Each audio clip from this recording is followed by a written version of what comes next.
Welcome to Unbiased and On the Fence. I'm Shane, and I'm joined with my special guest today, Debbie Hazelton. How are you doing today, Debbie? Hey, Shane, I'm so happy to be here. And hello, everyone who patiently has waited. And oh my gosh, gremlins today, gremlins, but I'm so happy to be here. I hope you can hear me all right.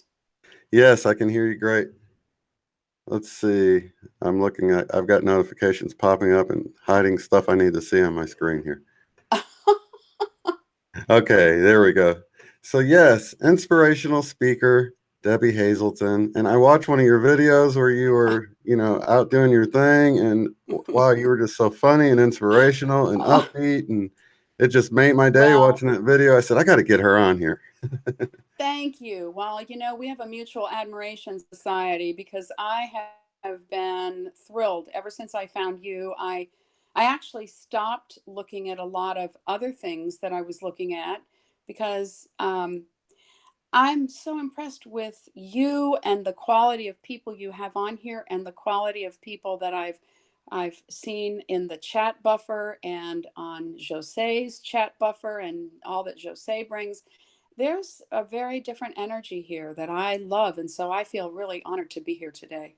Oh, awesome. Well, you fit right in because, all these loving people coming together that just want to Oh, change the world for the better. And it's wonderful to be a part of something. I want to thank everyone for all the love and the support, and the financial support even. I've had a few people support me financially, and that is so awesome. Thank you so much for that. And even those because I know most of us broke light workers are just doing our thing. And so thanks just for being here and sharing the love, and because a lot of us don't have people to relate to in our everyday life. So it's so nice to get on here, and it's like a divine gathering. I say it all the time. It's like all of us are being gathered together of like mind, wanting to change the world for the better.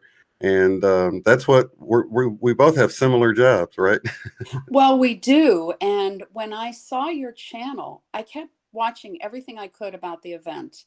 And when I saw your channel, I kept going, well, I'm not unbiased about the event. I'm not on the fence about the event. Now I understand more of why you use that name in terms of a lot of things you've talked about and staying neutral and all of that. And but when I saw Allison, that's when I came and I was in the first 5 minutes. I went and subscribed and set it to get all notifications. So, I just feel like there's no real expert here. There's no need for an authority or anything like that, but a wonderful group of people sharing and saying very similar things, and then sometimes sharing little things that are different, but just add to that just rainbow of perspectives. Really, it's just incredible. It really is. It's like no one has all the answers, and that's where I always try to come from that perspective because we get so much information, and I don't like to close myself off to anything. I mean, I have things I'm rooting for, don't get me wrong, Hmm. but I just that's where I sort of try to just root for the best, and I'm more of a spectator a lot of the time. I feel like, and just try to keep people upbeat about everything happening.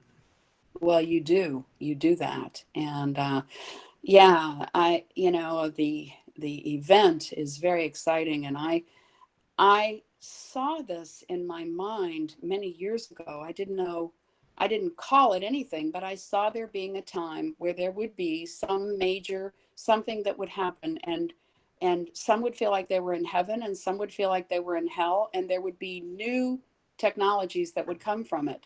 Little did I know what what I was getting. I mean, it's pretty incredible. It is. And there's Yeah. stuff changing all around us. I mean, there's so much to observe happening. And I don't know about a timeline or anything, but I can definitely see. I'm not on the fence about something happening and things changing, because it's evident all around us if we, are just paying attention. That's right. It is. And that is where I choose to focus, that something wonderful is going to happen, and many wonderful things already are happening. And to me, when I hear people saying, "Oh, I'm mad because it hasn't happened or it's never going to happen," I think, well, that is calling more of holding it back. I understand. I mean, I was waiting for things to happen. We were talking about in Ascension with people I knew back in the 80s, and I was around. I'm dating myself. I could say that I started in my crib, but really, I was around New Thought, metaphysics, a lot of the stuff, even in the 60s. So, I was, interestingly enough, I was often called the Ike baby. I don't know if you followed Laura Eisenhower at all. I think she's very interesting, and I don't know if you've ever considered having her on here, but I think she's an interesting person. Well, she's the great, is she the great granddaughter, or the great granddaughter, I think, of Dwight D. Eisenhower. Well, I was the Ike baby. I was born 2 minutes before the polls closed on election day in 1952. I said, I either got here in time to vote or somebody voted for me. And I was brought home. I was in an isolette for 3 months, and I was brought home on the day he was inaugurated on January 20th. So I've always thought that that was kind of interesting, that those little things around Eisenhower were part of my beginning. I had 1 in 1,000 chances of living 12 hours. So I guess I was supposed to be here. That's funny you said that, because I've never mentioned this on the show, but you just reminded me that they tried to get my mom to abort me because they said there's a 90% chance he'll be deformed or have issues. You should, not bring a baby into the world. And I came out, and I've mentioned I had like a flaw with my rib, but that's been straightened out Mm, since these changes have been happening. And wow. yeah, and so I didn't even talk to you ahead of time about the Mandela effect. Have you noticed anything change as it relates to the Mandela effect? Well, yeah, it's interesting. When I first heard about it, I thought, yeah, it's probably the cabal doing some mind control on us, trying to throw us off balance, shake us up. But then as I thought more about it, I know that there are many times that, like you have described, I will not be able to find something, and I'm learning to say, okay, spirit, I'm just going to wait until you show it to me, and I'm just going to go do something else or neutralize this, and then it'll turn up. And I really often feel like spirit is playing with me to get me to let go and trust, and maybe just see, where am I on a given day? Am I all stressed out, or am I in that zone of trusting? Well, after I heard you talking a lot about it, I pulled out a pair of shorts one day and I said, "What color are these?" And my friend Des said, "They're red." And I said, "Red? These were never red." They were purple. I bought them as purple. You told me weeks ago they were purple. And she said they're red. And I said, Mandela Effect. Well, then later I said, "What colors make up purple?" And she said, "Blue and red." And I said, "I bet the blue got washed out when I forgot to throw in one of those color catchers." Well, you know, I think I joke about the Helen Keller doll. Now, I know you know, and others, some know, but some don't know. I happen to be blind in this life, and I'll tell you more about that in a minute. But I laugh and I think about the Helen Keller doll. They say you wind her up and she runs into things. I mean, to me, the ultimate Mandela effect would be walking around and all the furniture rearranged. I mean, the ultimate of crazy Mandela effect. But I am at a point now where I think the Mandela effect, I think, like you've said, is often teaching us that everything is possible, that anything and everything can be rearranged and it'll be as though it never was. I think when that veil lifts fully, It'll be like everything is totally different and it's totally rearranged. So I think in a way we're being shown to get used to it, to get used to. I think I'll wake up one day, and I never have really thought this way until the last couple of years. I think I'll wake up one day and all of a sudden I will be seeing. But my blindness, really, my eyes have been removed. So, I mean, if that happens, I'm going to have all new eyes and everything. The optic nerve is detached. They typically say they don't know how to attach the optic nerve to the brain. So it's really weird. I grew up with light perception, and I still have it, even though my eyes were removed. I still have it in a very interesting kind of way. But when I grew up and I stared at everything that gave off light, I just stared at it. I was fascinated with it. Well, when I was 17, I was standing in the kitchen, and all of a sudden I got this very clear message. And it was funny because at the time I didn't even think anything about it other than that I knew it was true. And this message came into my head, and it said, "Blindness is your uniform. It's what you agreed to wear in this life to do your work, and it's not the bottom line to who you are." It was that clear. It was those words. And I just said, "Oh, okay. Isn't Oops, that wild?"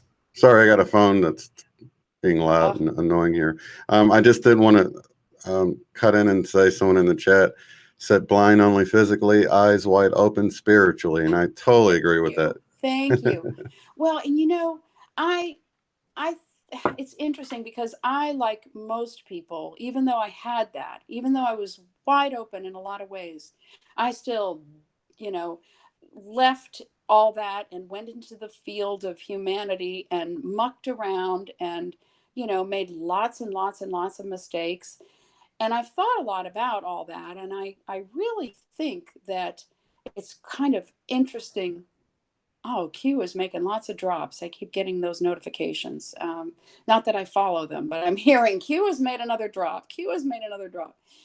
Um, but I really think more and more that we are not judged by our mistakes. We're judged by what we learn. Not even judged, but it matters more what we learn.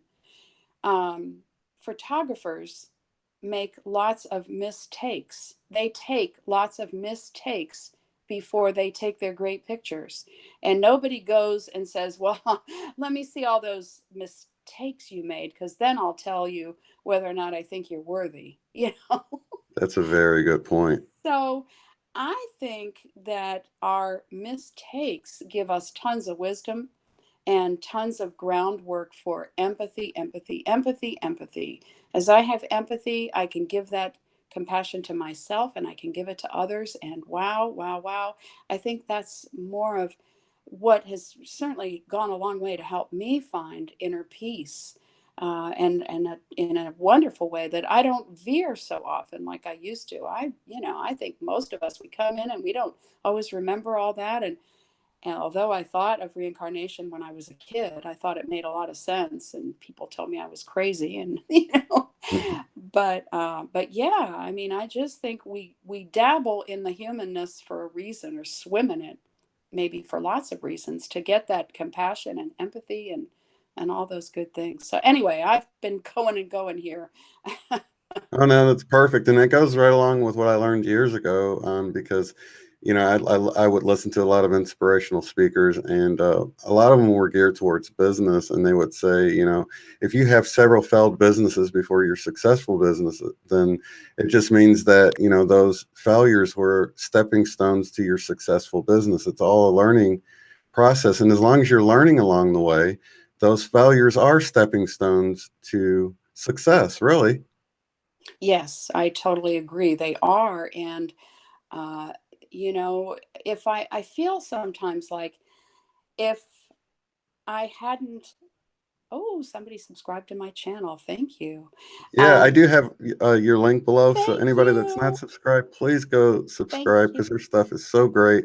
Oh, And thank you. And I'm going to get this video stuff worked out. We had it today. We had it.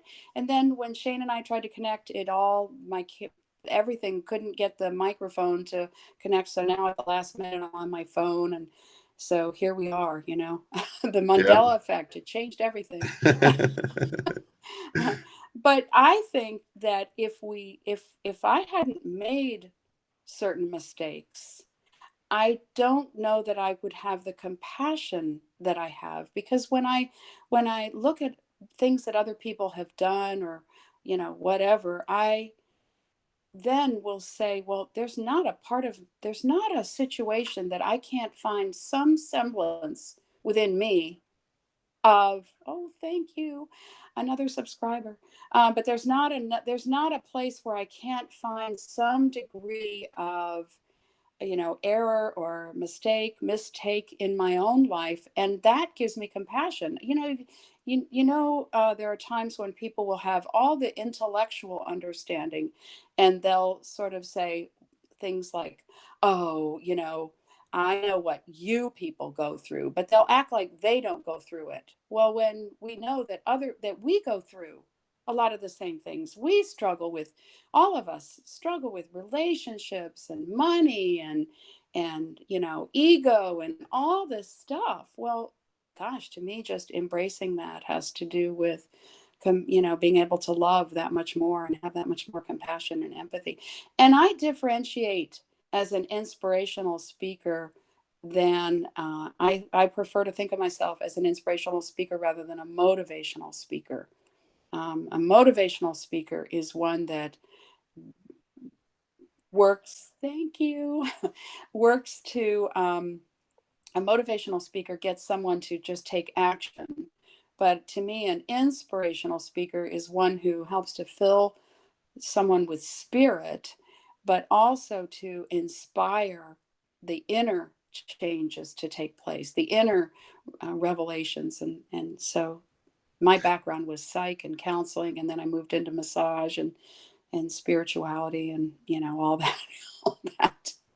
And I love how you do these connections with words, the way you break them down and, get to deeper meanings within them, like the spirit Thank and you. inspire. And I can't think of it right now because I'm on the spot and I wasn't planning on bringing it up. But one of your videos, you broke down a word just not too I long ago. one of them, I broke down present. I said, the present is, now that's why it's a gift. It's the present, but it's also present, and that's why we don't have to worry, because it's present. Ah, right. Then I um, love that cleverness in there. That's awesome. It's right. It's like it's right there in front of you the whole time. You're like, oh, I didn't even see that. It's awesome. well, and it's interesting. People sometimes say, "Oh, it's great you use the word see." Well, yeah, you probably heard me talk about this in the one that you saw. I actually believe that every disability, and if I take that out even further, every way in which we differ from each other is an invitation to find ways to live out of the box. So for me, vision is in the mind. And really, people will say on the phone when they're not looking at video, they'll say, "Oh, yeah, I see what you mean." Or Right. I see your point. Well, where do you see it? In your mind's eye, in your understanding in your feet, Right. but people, where did Helen Keller have a did she have here with her, with the still small voice within? Yes, I think so. I think very much so. Was she hearing it physically? No, but she still heard it from within. And people who don't walk, I think, still have moving experiences. So and actually, if you look in the textbooks, people who are blind still have a very active occipital lobe, which is the part of the brain that has to do with seeing. And the occipital lobe, people who read Braille still have an active occipital lobe. I think that the fact that I still see light, I just think I kept that alive. And I've had experiences where I've been somewhere and thought, man, it looks really cloudy outside in my mind's eye, and then somebody would go, oh gosh, it looks like it's going to pour. So Right. there's something really wonderful that goes on, and Exciting stuff.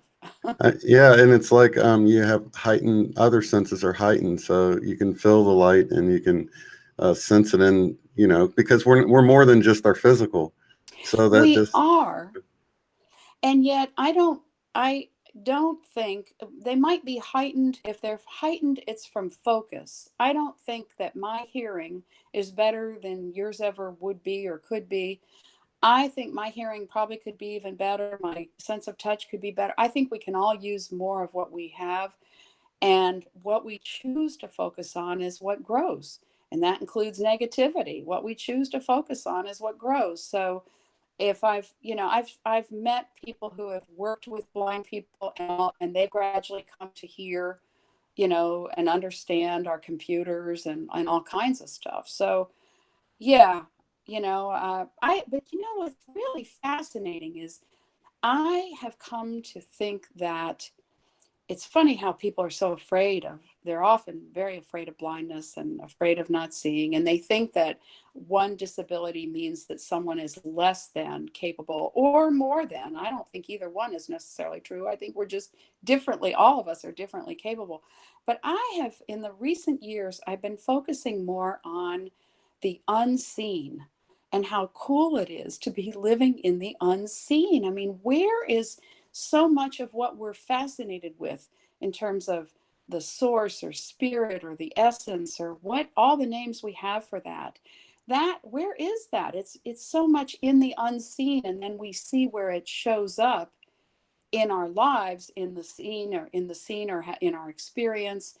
But man, I think it's pretty cool to be living in the unseen, because that's where so much of it is. I mean, the bulk of who we are is still, I think, largely in the unseen. That's right. And you're talking about, having sort of a negative or a pessimistic outlook. And it really goes the same with having a disability like blindness. It's like you're only as limited, really, as you think you're limited, isn't it? When you say Mm, that true? yes, yes. And I can remember many times with, no matter what I knew, no matter what I had come to me, I still would struggle, and I call it sloshing around in the wine barrel. But I would, wonder, why am I stuck in this? Or why can't this work out any better? And then as I would get beyond that, I would find that, it was me. It was still me holding on to the negative, or it was still me entertaining the negative. And I tend to think that sometimes we fall into the Swiss cheese holes, and what I hope for now is that if I do, it's just alpine lace, that the Swiss cheese holes aren't as big, Or I like to think that when I fell in, I was hugged and held, I was still held. And that's the other thing I think about, is that I could not do what I do. I don't care how capable I am or how many things I've been able to accomplish. I know I am helped. I know. I mean, certainly there are human angels, like Des, you just saw, is one of them, but there are others, many wonderful human angels. Many of them I don't even know who they are. I don't even always know who they are. But there are unseen angels, unseen forces. I know that I am helped and guided and shown. And lately, I feel even more like I'm being sometimes carried and protected and mentored. There are things that come to me in my dreams. They show me a lot of my stuff that, I'm like, oh, need to let go of that. Okay. Or, wow, I need to embrace this other thing. Wow. So I know I'm shown and helped along the way tremendously. Oh, yes, it's so true. And, that's one thing I'm definitely not on the fence about that, but it's like something you can't prove to anyone. They have to sort of, look for themselves. And it's like the more you look to see if you're getting help from an outside benevolent source, I might add, the more you see it's there and it's willing to interact with you and answer your questions and show you the things you need to be shown. And I think it's awesome because it's like if you don't go down that road and you don't want to, it's like they'll leave you alone. So it's like, I mean, or they'll be more maybe in the shadows helping you, but they don't like, I guess it's the whole free will thing. They don't push themselves on you. But as soon as you open yourself up to receive help and guidance, you get it. And I can't Yes. prove that to anyone, but it's there. Well, and I often, people will say, well, I kind of want it, or I kind of think maybe, but I'm not, I can't quite embrace that. And my thing is, I tell people, I think we only have to be slightly willing. We don't have to even know how to be totally willing. I think we just need to be slightly willing. And I picture it's like all these little angels or beings or all, they just run with their feet and say, wow, another one became willing, yay, just Yeah. slightly willing, yeah. And it just seems like, man, they're eager to work through us, they're eager to help us. And it just feels to me like, again, I mean, we're all part of this wonderful oneness, wonder filled and oneness filled sense of allness, and so yeah, it just is incredible. Yeah, it really is. So Uh-oh. how Hey, did you, hey, what's I wrong? gotta I gotta touch this phone and try to get my I did lose battery. your video, but there we go. Uh-oh. You're back. Oh no. Okay. I just had to touch my phone, and I hope that it's, I might have to go get a cable. Can you see me now? Yeah, you're back. Are you Okay. saying your phone battery's low? My battery's low. I sure hope that it holds out. Okay. Well, we'll definitely have you back if we get cut short, so Well, and then when we do, we can I figure out want the us to sound and work all that. on getting the computers to work together better, because I don't know what that was crazy about, but yeah, we'll do that. Well, Jose had a question for you. She Yes. loves you, and I'm sure you. Hey. So she was wondering about. She said, if I have time to ask you about the blind pilots. Oh, she wanted me to tell you a joke. Okay. Oh, okay. There were these two blind pilots, and they were they were walking up to the cabin, or to the um, what am I thinking of? The cockpit.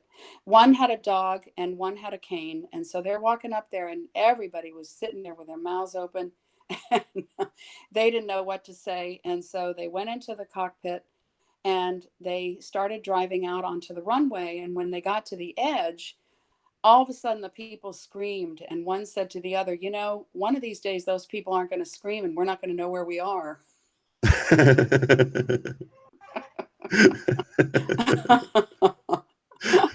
Oh yeah, there are a million funny jokes and funny stories you heard me tell on that video about that morning. I thought I was getting this thing to put on my face to hold my makeup, and I sprayed my face with hair gel, and Yeah. then I put my papers in this canvas bag, and I found out on the way there that I had put my papers in the cat carrier. Oh, there are a million funny things. And And you've got an excuse. I've done stuff like that. Like we had there's somebody left some blue cleaning stuff on the bathroom counter, and I thought it was mouthwash. I almost rinsed my mouth out with it once. oh no. So it was the smell of it. I was like, that doesn't smell like mouthwash. What is this? Like, luckily, it didn't smell like minty or anything, or I probably would have sloshed it around in my mouth. Oh yeah. I mean, I that is so funny, and I tell people all the time, every time we make mistakes like that, uh and they get to be funny stories. There was this guy in high school that I had a crush on, and we had been tickling each other and just being silly throughout the day, and all of a sudden he said, I'm going down to the field house. And oh, I know, before he left, he actually stuck me lightly, but he stuck me with this straight pin. People were campaigning for student council elections, and I was just masochistic enough that I didn't care if he was sticking me with a pin. And so he stuck me with this pin a few times, and he said, here's my pin, you can have it to remember me by. And I said, oh, okay. So his name was Jim. He went to the field house, and somebody, all of a sudden, somebody said, James, hey, James. And I thought, oh man, he doesn't remember that he gave me his pin. Man, I'm going to get him back. And I ran over and I jabbed James in the back with a pin. And all of a sudden, I heard this very different laugh coming out of James. And I noticed that he was like a little taller and his arms were a little thinner. And I'm thinking, oh man, I got the wrong guy. and and I heard him laughing. And so I, just he laughed. And so I went back and I sat down and somebody said, Debbie, did you think that was Jim? And I said, oh, no, no, no, I knew what I was doing. Yeah, right. James was the janitor that was cleaning up out there. James could have really just like said, what the hell are you doing? But he was so cool. But I was so embarrassed. It took a couple days for me to laugh at that.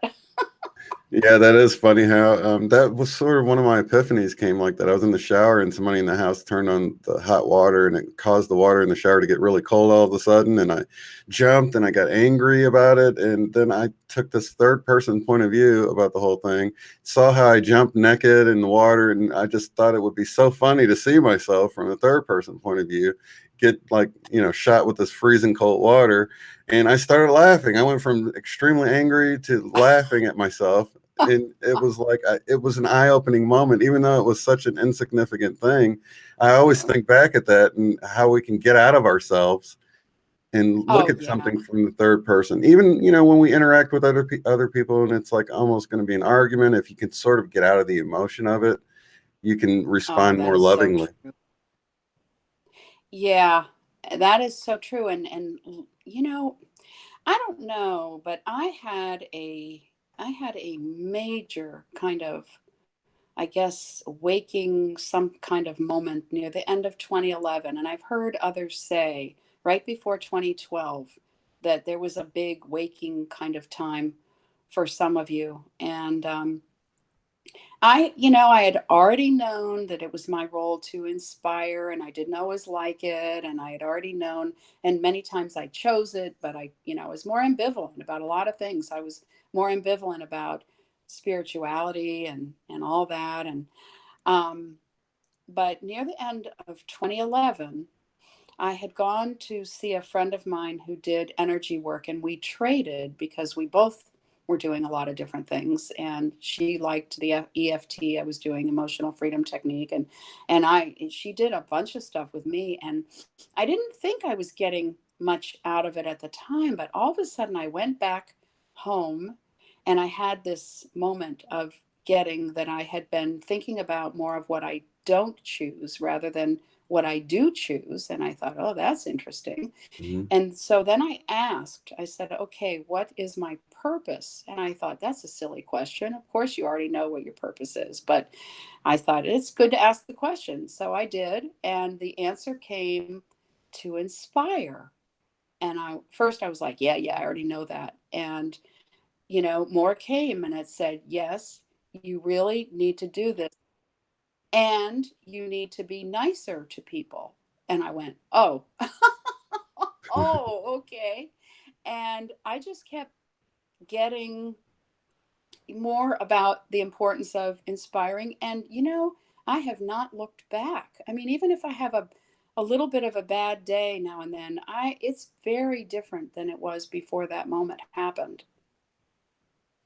Yes, I understand, and it's so. Why is it so much more fulfilling, even than money to inspire someone to really get in there and either turn their perspective into something more optimistic or just to inspire them to the point of motivation. We were talking about motivating people. It's better to inspire them to be motivated than to just motivate them, because then it's Yeah. like you light that fire on the inside of them.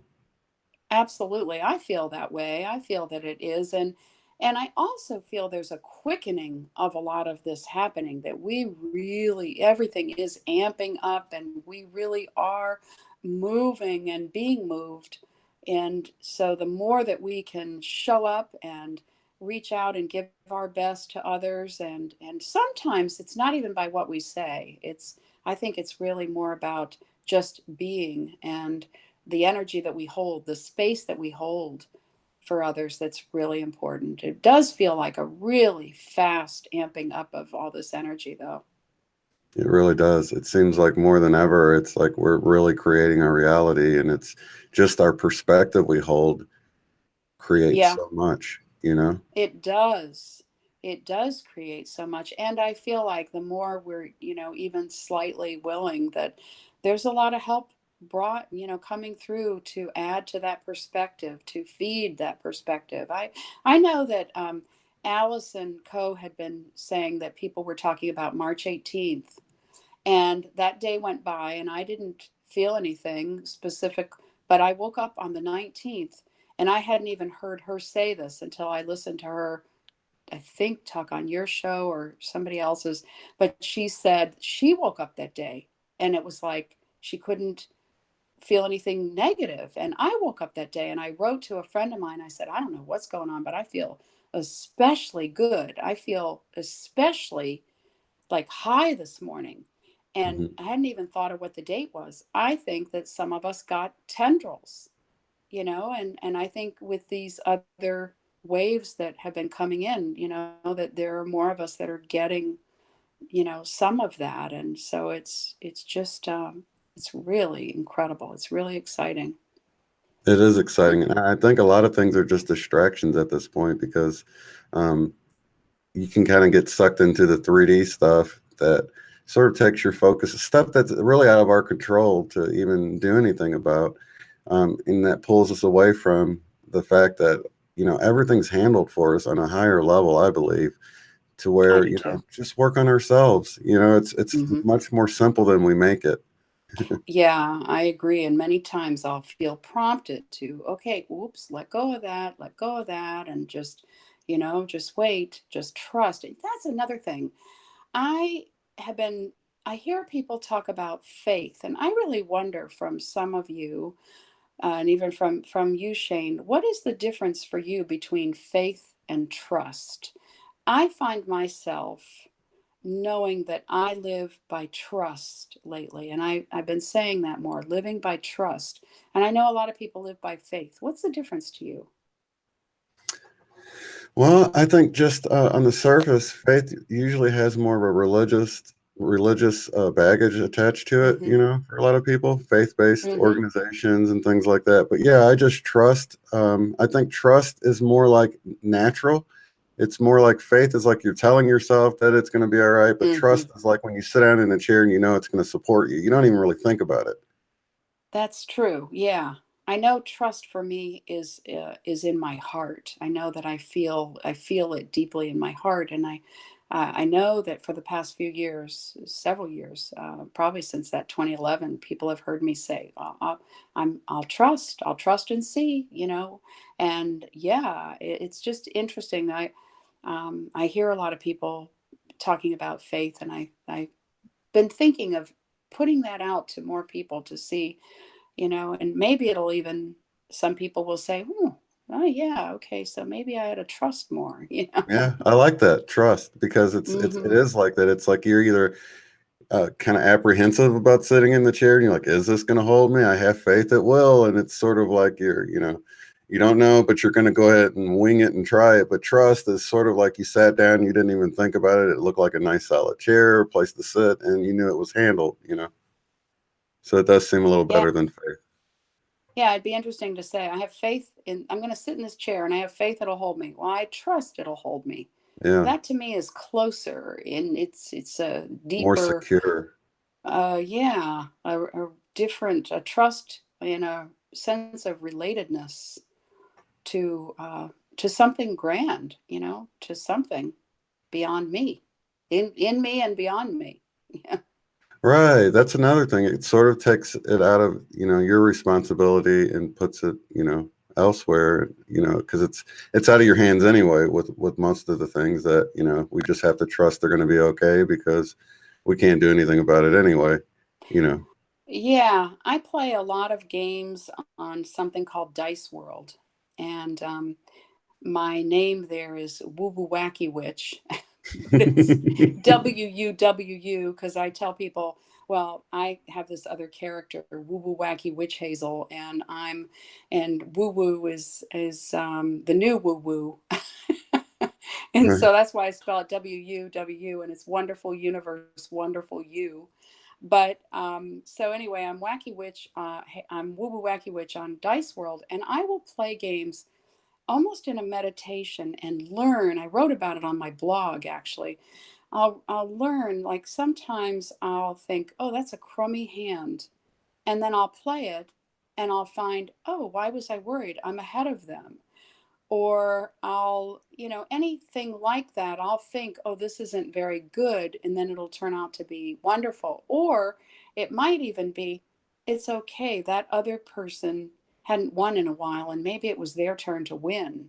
And so, that's another just kind of way of setting myself free. That's a lot of what I think even forgiveness is. It's setting ourselves free. I agree. And that's part of, really understanding the oneness of who we are and how we are all interconnected and how we're all part of the same thing. And once you do that, then when someone else wins and you don't win, then you just live vicariously through that person. You're like, oh, this is their time, and you just enjoy it right along with them, like you won. And it really is when you get out of yourself and experience life through other people, and Oh, jealousy yeah. dissipates. You know. It does. I think, yeah, because I think jealousy is where we're holding on to fear of not having enough, of not being enough. And, that's an interesting thing, too. I've had a number of people, I wrote a couple books years ago, and one of them was solving the self esteem puzzle. And it's been interesting to me to, and I heard this from somebody just a week ago, a minister who said that she had lousy self esteem, and I've heard from a couple of ministers, they'll say that they have lousy self-esteem. And I think, okay, so we're made of this essence. This essence is all there is. It's in us, all around us, as us, through us. It's who we are. And so, what, in a way, what right do we have to have terrible self esteem? And how could we say, this one minister said she had a great relationship with God, but she had lousy self esteem? I'm thinking that just doesn't, unless it's the God that you're thinking of is outside of you, that doesn't make sense. Yes, I totally agree with that. Yeah, we do have to learn to I love think, ourselves. I actually think there's no such thing as genuine, healthy self love. It's the unhealthy, it's the too much ego. And whenever I see too much ego, I just know that person is really hungry. Ego can be an acronym for edging God out, Mm. and staying separate. And and we were taught actually, I was taught it's healthy to have ego. Well, there's healthy ego, there's constructive selfishness, but too much of that ego, too much of that me, it's all about me. I remember after my mother died, I suddenly was feeling, I was doing a lot of massage. I worked in the mental health field, I worked in the massage field, and I was doing a lot of massage, and I was having so much energy come to me and come into my hands. And I was like, wow, I'm getting so fed by my mother, and she's got the angels working on for me. And and I had this thing come into my head and said, oh, did you think it was all about you? It's not all about me.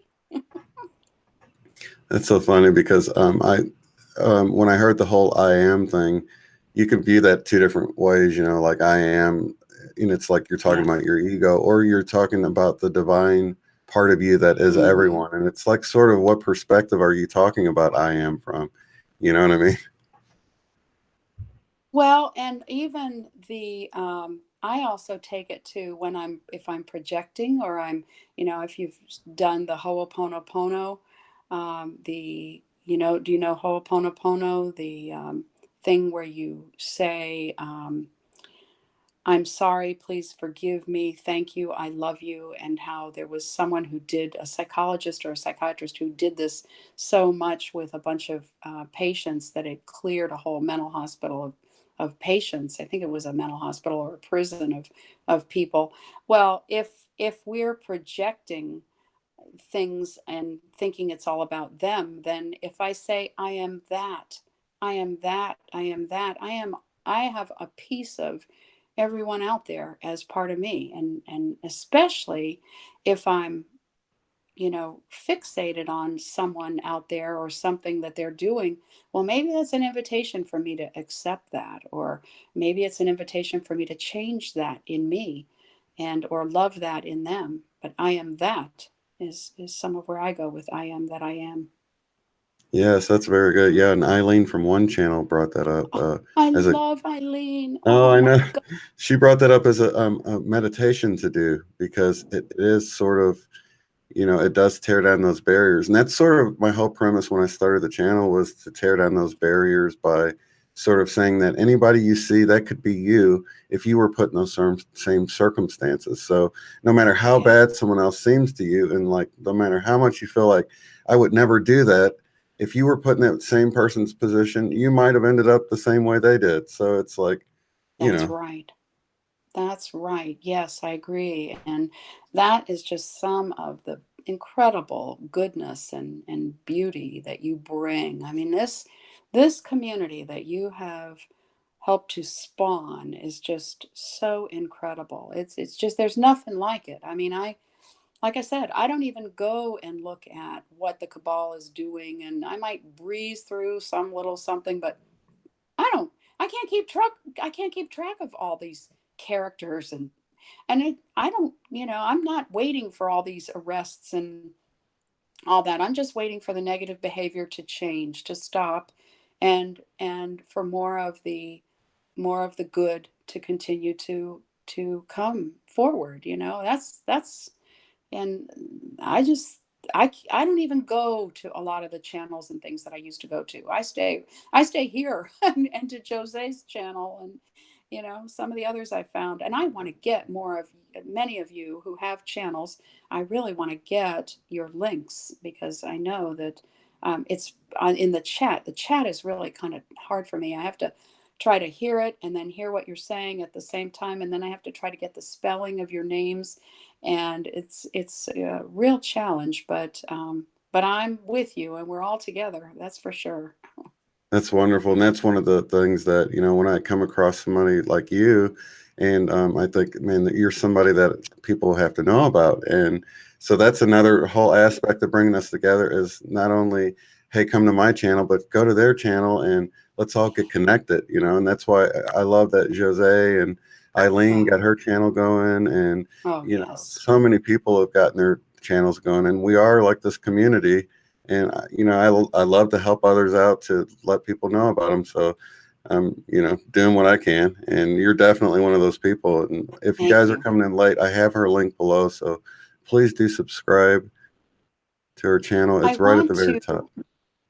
I want to get the camera working so that I can do the live. And I've been doing internet radio for over 10 years, and I'm actually putting up a station, and I have one particular show that I started in 2012.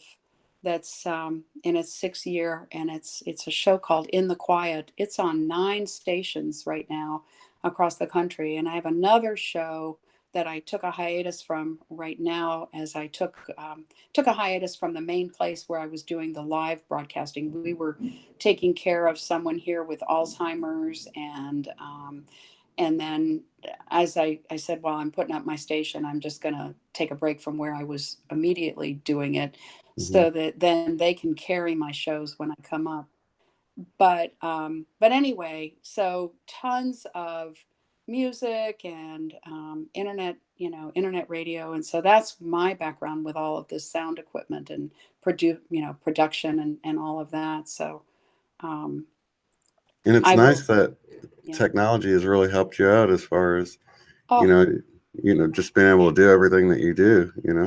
It's wonderful. it still gets frustrating, but it is wonderful. And the iPhone has really been a game changer for me, because when it when it came out, I first thought, well, why would I deal with a touchscreen? Well, they put voiceover in them ever since the 3G. They put voiceover in iDevices, And then the Windows machines have they talk, and now the Androids and the Android platforms, they have something called TalkBack.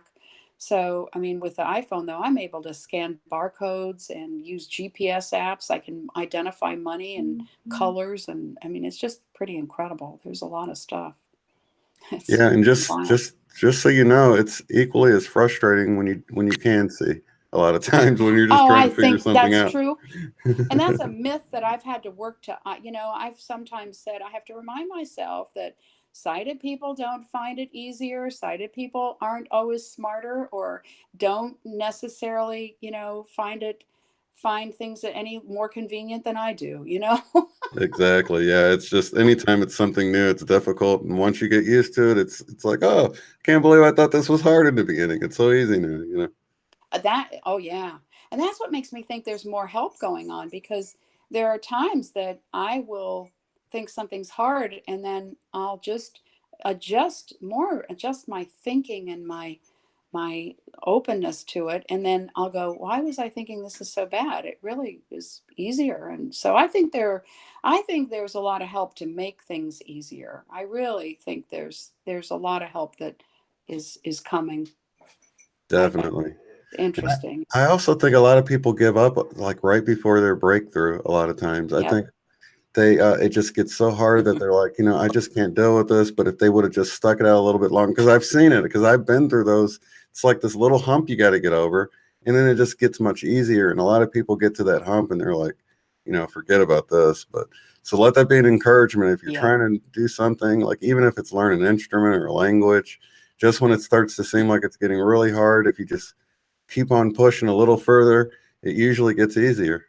Not always, I but think, yeah, and I think the fear of success is much bigger than the fear of failure. I think people will often cling to the fear of failure. Oh, I'm going to fail. And then, because the fear of success might take them into uncharted territory, and it might feel lonely or scary. And yeah, sometimes people are so close. And then, yeah, have you ever seen people or had the experience, you're out driving and you're thinking, I am so lost, and you find out, man, I was really close. yeah, It wasn't so far. that's I've so had that true. with walking. Yeah, that's so true. Yeah, you just don't recognize where you're at, so you feel like you just have that lost feeling, but you just go a little bit further and you're like, "Oh, this is where I'm supposed to be." Yeah. It's, So that's yeah. Oh, wonderful. Um, it is. It is wonderful. And I'm just so excited. I was listening to Transformotion yesterday. I went and subscribed after Michelle gave that channel name the other day, and for Michael and I forgot the other man's name. Is it Michael and Scott? Michael and I forgot his I partner's think name, but maybe Kevin. I can't remember Kevin the other maybe, name. might be. I just So remember I Michael. Well, and I was listening, and I had a really profound experience. I was listening to a summary of a QHHT session, and he was saying that the lady was summarizing her, um, I guess, her meditations on the new earth, and how the trees were so loving, and all of the plant life, and was so available and lush and all that. And so I had this experience of imagining that I was walking up to bushes and getting some berries, and then I went over to this uh, bush, I guess it would be a bush, and I put my hand on a really beautiful round tomato, and I felt the love coming from this tomato. Mm, It was just, oh, I was moved to tears. I started to cry, and then Des came back to the car, and I thought, well, I don't want to go into this right now, but I actually dreamed about it this morning, so it must have really had a big impact on me. The feeling that I had was that the trees are just wanting to give us so much of their love, and that's why they give us their fruits, their vegetables, That's their way of saying, yes, my purpose is to help feed, and they don't have to die. They don't have to be killed. I'm not a vegetarian or a vegan, not yet, but boy, that was certainly a little bit of a wake up call, that, our trees are not killed for us to eat. Our animals are killed and sacrificed for us to eat. But this was just, I mean, the love that I was feeling from that tomato was just incredible. The givingness, that was really moving. It is moving, and I've noticed the same thing in my meditation time when I go out back and I walk around in the just out in the backyard, and it feels like the more love you give to, like, say, a tree, the more love that returns to you. It's like a reciprocal Oh, relationship, and yes. and if you think about it on the physical, a very scientific, spiritual level, it's like what we're breathing out, they're breathing in, and what they're breathing Oh, out, we're breathing in. It's there, it's plain as day, with oxygen isn't and that carbon. It's isn't that amazing. beautiful? Yes, that is absolutely lovely. And really, I mean, we are made of the earth. We are made of. So, when people say, oh, this is dirty or filthy or the dirt or the this or that, I'm thinking, yeah, but we're made of all this wonderfulness. And I often say if God or spirit was a flavor, and it's probably really it has to be all flavors or we wouldn't know flavor. But if it Mhm. were any one flavor, I think my favorite is vanilla. I can have a spiritual experience on vanilla because vanilla is often a silent partner in a lot of things. You might not know when it's there, but you certainly know when it's not there. So I get excited about vanilla, and I get excited about the smell of rain. I think, oh, nobody can bottle this wonderful smell of rain. And somebody was saying, well, I don't know, maybe it's different in other places. I said, I don't know, but to me it is absolutely exquisite, that smell of rain. I Yeah. remember my mom pointing that out to me as a little boy, and she goes, "You smell that?" And I'm like, "Yeah." And she's like, "That's the smell of rain. It's gonna rain." I'm like, "What? Rain Oh, smells?" And sure enough, oh, it rained, and yeah, it really mm, is a smell. And wow, oh, yeah, there's nothing like it. it's exquisite. And I always, when they say that it might hail, I always say, well, I don't want to get hit in the head, but I want I want a bucket out there to catch it because I want to feel what kind of ice trays they have up there. I love that. Just funny stuff, funny stuff. Yeah. That's Where wonderful. would we be without a sense of humor? Oh, that's so true. And I've been noticing more and more how I always thought I had a quick-witted sense of humor, and I would enjoy something I said along with everyone else because it sort of just can't pop out of my mouth. But now I'm realizing that a lot of times we intuit a lot of this humor from a higher level, and it's Yeah. not really our jokes to begin with. Here I've been taking credit for it, and I've just been sort of. Well, but where did it come from? Where does humor come from? And what a wonderful gift. Oh, what a wonderful gift that is. And speaking of, you and I had that synchronicity about Bishop Carlton Pearson. That's right. Yeah, I wrote you about him and you said you just finished the movie. That's right. That's so amazing because I live here in Tulsa, and I went to his church before.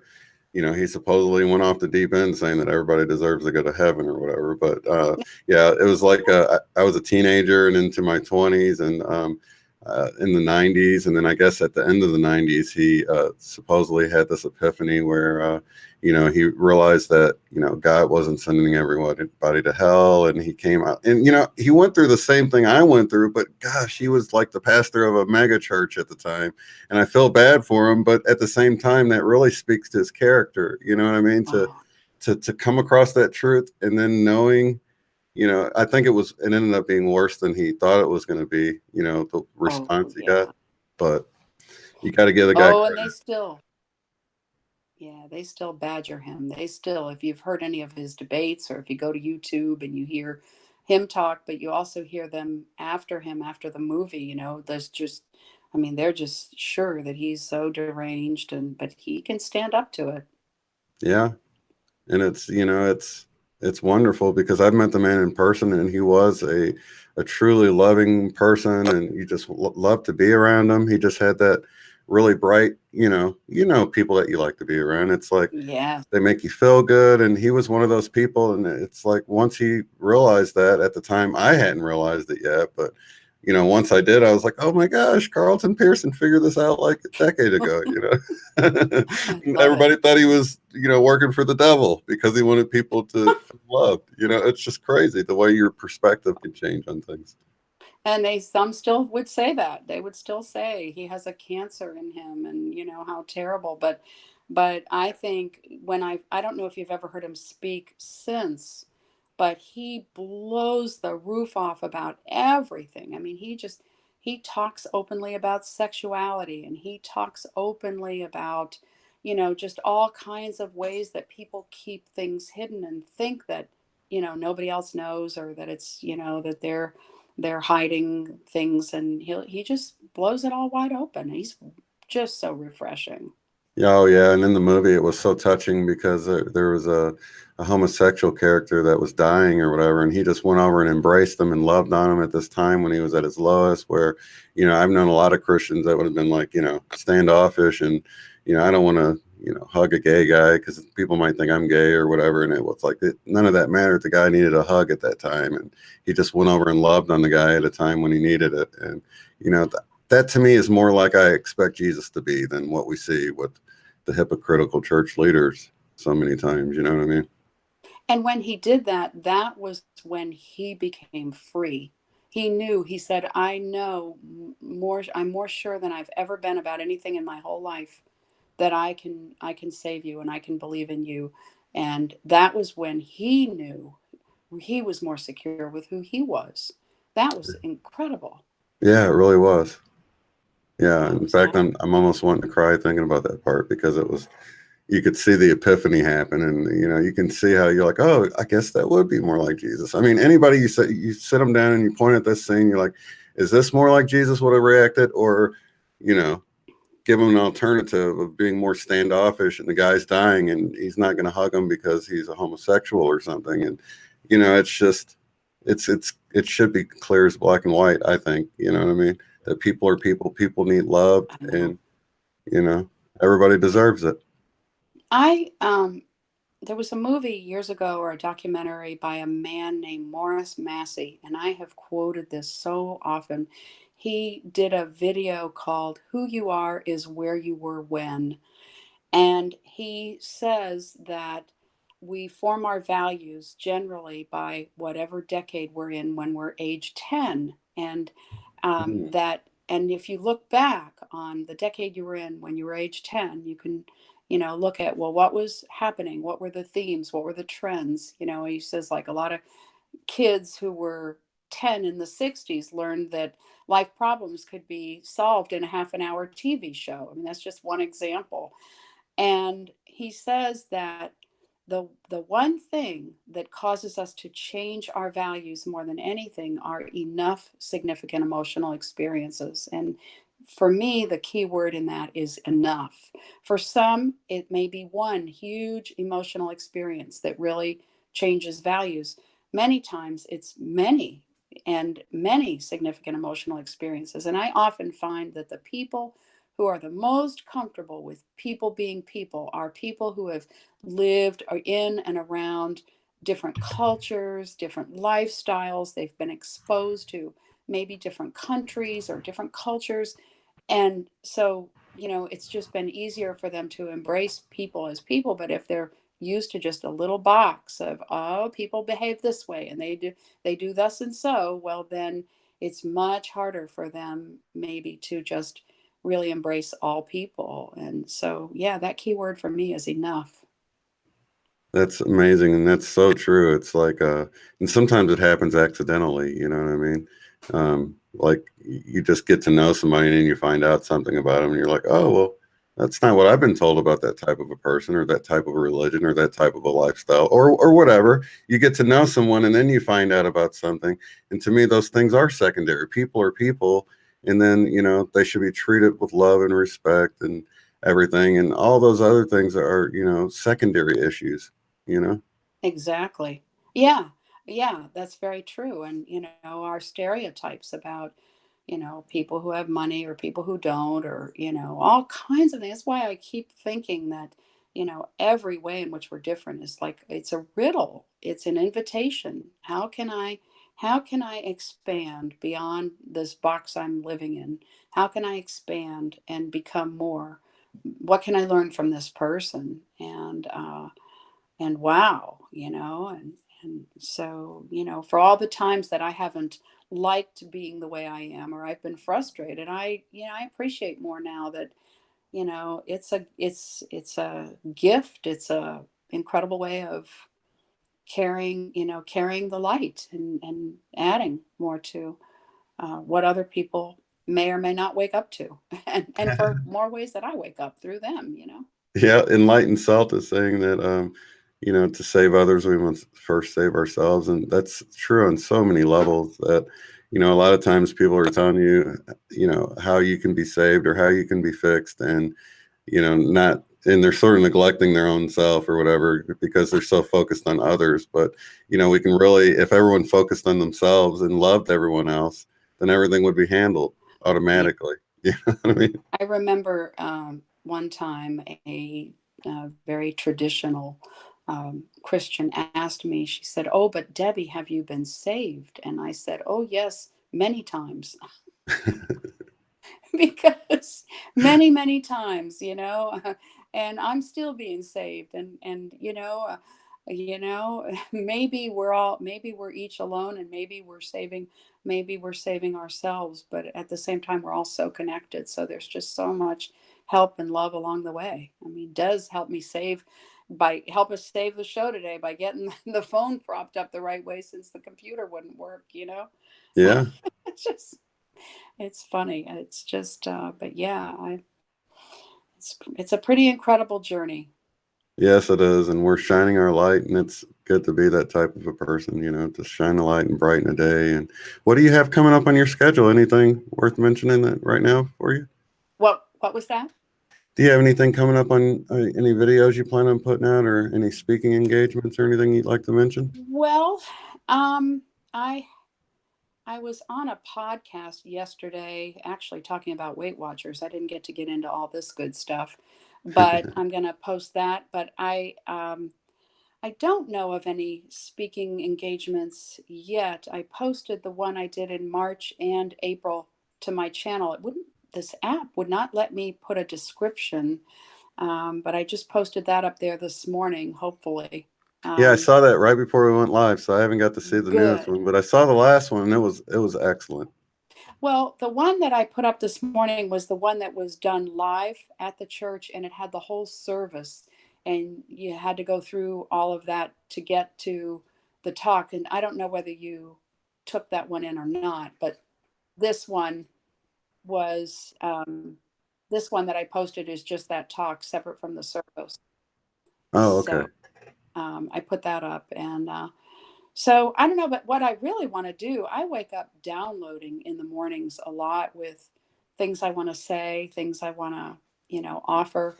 And I really am wanting to get my camera going, and then we'll see if this live thing is something I'm able to do. I'm not sure how any of you do the live and then handle the chat at the same time. I don't know, but in any case, I will definitely go back through this chat and read. I don't know that I can respond unless I go to the comment field. I think I can do that. I mean, I know I can go to the comment field. I don't know if there's any way to respond to the chat if the chat No, window not goes after away. it's yeah, not Yeah, after it's done. yeah, But if anybody I has a think it specific does. question, they could re-ask it again. I didn't see any questions that we missed, but if they could leave it in the comment of this video after it's finished Yeah, rendering, and then you can respond to those comments directly. and debbiehazelton.com is my website. There's a contact field there, and gosh, I get nervous about whether to publicly give out my email or my cell number, but I'm open to it. I don't know, and I'm Debbie Hazelton on Twitter. I don't know what my Facebook is, but I am out there. um, and Hazelton, Debbie with an IE, and Hazelton, Hazelton.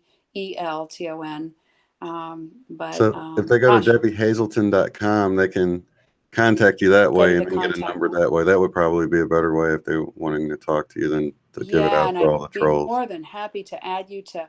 Oh, that's my guide dog. She's all excited because somebody's coming in the house. But oh my goodness. It's okay. Um, but anyway, that my I am on Hangouts, and once I can give you my cell number if you want, I can text and all that good stuff. So, but yeah, animals different. I've heard some of your speakers talk about animals different. Oh, mine.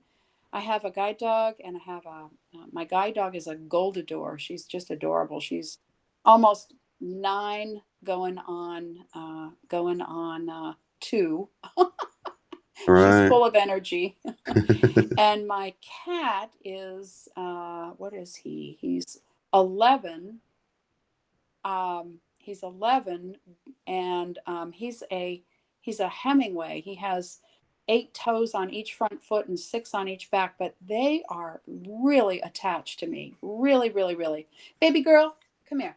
And it Come seems here. different than Make Come like it's changed here. in recent time. I think even more. Come here. Come here. Come here. Come here. Come here. I want to show your face. I want to try it. Come here. Come out. Come here. Come here. Come here. Come here. I want to try and show your face. Drop that. Drop that Kong. Oh, I don't think I can get Yeah, her I hear the face. little play toy. Oh, I'm trying to show her face, but she yeah, she's got her toy. She's got her Kong. Oh, well. Little camera shy. Anyway, I We'll get you think set up on the that computer and then you can. what happened?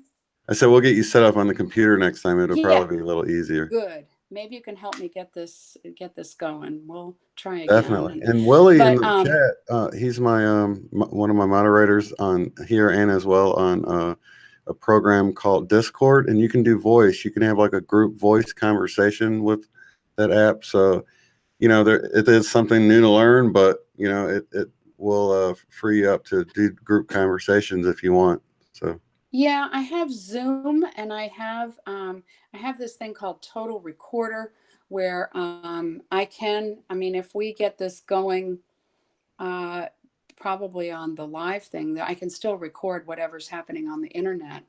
Um, oh, okay. but I mean, I think we'll figure out these silly gremlins. But animals different. I would say there's just a pouring out of love and a wanting to be like glued to me. If I'm not by one of them, I'm by the other. They're just glued. And we also have 2 other animals around here, but my 2 are absolutely glued to me. Right now, my dog is sitting here and she has her paw up on me. I wish you could see her, though. She's just adorable. Yeah, She's just animals are wonderful, and they do They have are. a special connection. So that's great. They do. And I was shopping last week, and I actually have this app called Ira, AIRA, and I can wear glasses and use this app, and I can call and get an assistant that will answer, and they'll see through my glasses, so I can have them help me with different stuff, like if I'm out shopping or something. And my dog was they couldn't see things on the other side of me because I had to pull the cart and the glasses weren't working, so I had to hold the phone and hold my dog. And so they couldn't see on the other side of me, and my dog was clearing me through all the things in the aisles, and she was stopping right at things I was looking for. I said, that's pretty wild. Yeah, that's wild. So Yeah, yeah. and I think we're going to see more of that. I think that could be what's happening. I'm looking at these other channels, and there's like you know, they said animals going in places of business and hopping up on the counter like they're ready for business and stuff. Oh, And I just yeah. crack up laughing. Oh, that is so funny. Oh, yeah, mine would get up on the counter and say, ready for business, man. She'll steal food real fast if I'm not on to every sound that they're making. I just could tell about 20 minutes ago that my cat was way at the other end of the house and I could hear him eating. I knew he was eating. So thank goodness for the eyes in the back of my ears. Somebody's asking, what was the name of that app again? You said Ira, I-R, AIRA. AIRA. AIRA. The Okay. website is AIRA.io. That's the website. And they hire, they often are hiring sighted people to work, I think mostly in part-time roles, maybe full-time, but they're working out of their homes. And I don't know how much equipment they provide, but they train them, and it's a pricey kind of thing. We're paying for this, but I think eventually it'll get grant funded. And like you, I am waiting for all the money stuff to just shift so we don't Oh, need it. I'm really, really, really ready for that. that's something I've Makes always sense. dreamed about, you know? Me too. Me too. I think it will. I think it will be sooner than later. I really do. I do too. So that is really exciting. Well, it was such a pleasure to have you on, Debbie. I definitely want to have you Oh, back. And anybody yay. anybody hopping in to the channel late because we got 116 people in here right now. Make sure Oh you my subscribe to our channel. gosh. Yeah, you're Wow. popular. People love to Wow. be Yay. inspired, This you is know. And excellent. Excellent. Well, I know that one of my dear friends is subscribed, so my friend Jason probably is listening, and so I hope you get more subscribers. oh, that'd be Because awesome. Yeah, I just I hit mean, I'm always 10,000. how many? 10,000 a couple like I think it was right before the last broadcast I hit 10,000 subscribers. I thought I heard that. That is so cool, and I always hear that little thing, that little sound when somebody subscribes to your channel. Oh yeah. That is so cool. Did you Yeah, and put it that does a in? little dance on the screen and stuff. Yeah, it's a little. Yeah, that indie rock channel showed me how to do that. But yeah, it does a little dance, and so it's awesome. And how about when somebody likes it? Does it make a sound? No, I don't think it does the likes. I can't even see Okay. the likes until later. It's interesting. I will look at different channels and I'll notice that there are some people that will go in and not like, and I think there are some people that actually spend their time looking around for channels to not like. It's really kind of sad. I think what an energy waste. I am at the point where I feel like if I don't like a channel, if I don't like what I've heard, it's really none of my business and none of their business. I don't even need to share it. I just leave. I Right. just, I mean, I kind of like the phrase, what other people think of me is none of my business. It's not always easy, but I really don't need to spend my time wasting on if I don't like what somebody else is doing. And that includes their channel. And I think I do my best to like. I mean, I'll go into somebody's channel if I know I like them. I won't. I'll just start liking it in the first minute. Even before I've heard what it is. And that's funny because I have my dislikers are actually the thumbs down or thumb downers are subscribers, and I've been growing over the years. At first, I just had one. It was like religiously, I'd have one that would give it a thumb down on every video, and then it went to two and three and four. And I have a pretty good idea who it actually is, and it's like, Hmm. why would you spend all of your time? I mean, that I think really speaks to the character. Now, I love this person, these people, I love Hmm. them to death, but it's like they don't see the fact that their existence is going and thumbing down videos, spreading. That's the Love opposite them of to spreading life. love. You know what I mean? Yeah, yeah. I'm here. I am playing with words again. I'm saying love them to life instead of loving them to death. But I Right. know what you mean. I know what you mean. I know. And it's what a waste though. What an energy drain. Golly. Yeah, and I just think But I hope they stick that's around long enough to change their perspective and then change their outlook and is become more loving. So I'm like, all right, they're still with yeah. me. They're still thumbing it down, but they're still here. I'm just happy. Oh, that's funny. Yeah. And I want to know where they are when the event happens. Yeah, really. Like, how I can want you to know. hear so much good stuff and then still be, asleep? Right.